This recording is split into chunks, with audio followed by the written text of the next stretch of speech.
Les bonnes feuilles du roman de Sonia Mabrouk sur les enfants français du djihad. Lena, en dialoguant avec Amera, une revenante du djihad, prend la mesure du déni occidental sur le sujet.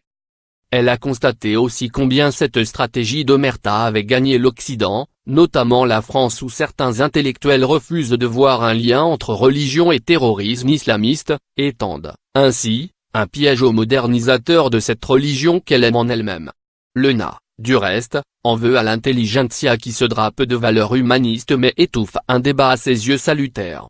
Nos rues sont parsemées de militaires tandis que nos esprits sont faibles, pense-t-elle, inquiète d'une sorte de désarmement moral et intellectuel. Elle qui est allée sur le terrain a vu les ravages de l'intégrisme, les libertés rognées puis volées au peuple, et en particulier aux femmes, ne comprend pas ni ne supporte la bien-pensance qui, sous couvert de légitime antiracisme, gagne du terrain en imposant un prêt-à-penser mortifère. Dans un dialogue intense où chacune se dévoile, Amra, revenante de Syrie, fait sa profession de foi islamiste. Dites-moi en quoi vous croyez? Hein? En quoi? Vous doutez de tout, même de vous. À l'inverse, l'islam est sûr de lui. Vous allez voir qu'il va gagner et s'étendre partout. L'islam est beaucoup plus sûr que votre christianisme, qui recule. Votre société est à bout de souffle, le déclin à vos portes. Tout s'effondre.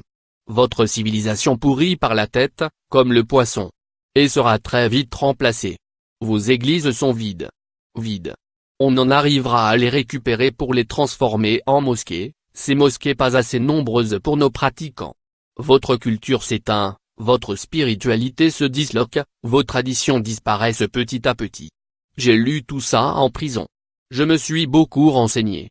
Je sais que l'islam va grandir et conquérir de plus en plus de terres, de cœurs et d'esprit. Nous ferons plein d'enfants qui,